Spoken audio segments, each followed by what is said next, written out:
Kauli za sasa za rais wa Ukraine Volodymyr Zelensky ni za tofauti na awali kuhusiana na msimamo wake juu ya namna ya kukabiliana na Urusi juu ya vita vinavyoendelea, kwani kwa sasa ni kama angetamani kutoamini zaidi katika matumizi ya silaha ili kushinda vita inayoendelea dhidi ya Urusi.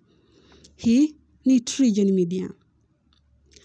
Kile kinachoonekana kuwa ni mtazamo wake mpya ni kwamba rais wa Ukraine amekaririwa akionya kwamba bila hatua kali za washirika wa rais wa Urusi Putin, huenda kiongozi huyo ataendeleza vita na kuongeza kuwa Ukraine ni ya kwanza tu kushambuliwa na mataifa mengine yajiandae.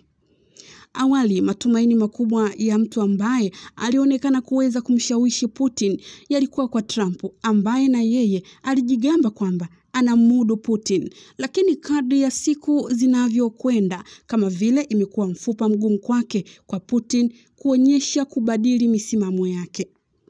Awali, rais wa Ukraine alikosoa udhaifu wa taasisi za kimataifa kwa kushindwa kuizuia Urusi kuendelea na vita vyake dhidi ya taifa lake. Hata hivyo, kwa sasa Zelensky amefunguka wazi zaidi baada ya kusema kuwa hatua ya kumzuia Putin asiendelee na vita ni bora zaidi kuliko kumzuia kwa njia ya silaha. Alisema kwa sasa raia wa Ukraine wanaishi maisha ya hofu zaidi kuwahi kutokea katika taifa hilo kutokana na vita vinavyoendelea.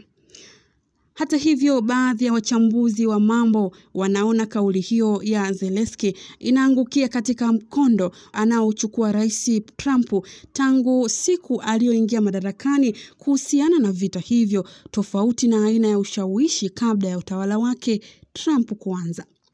Hata hivyo, baadhi ya wachambuzi wa mambo wanaona kauli hiyo ya Zelensky inaangukia katika mkondo anaochukua rais Trump tangu alipoingia madarakani kuhusiana na vita hivyo, tofauti na aina ya ushawishi kabla ya utawala wake Trump kuanza. Kwa upande wake, Zelensky alikaririwa kuwa walikuwa na mkutano mzuri na rais Donald Trump siku ya Jumanne na kuwa anatambua uungwaji mkono wa Marekani kuhusiana na vita hivyo. Vita vya Ukraine tangu vilipoanza hadi sasa vinaonesha kuwa njia ya silaha haiwezi kuvimaliza, bali njia za kidiplomasia zaidi ndizo zinazoweza kumaliza mzozo huo. Hii ni TriGen Media.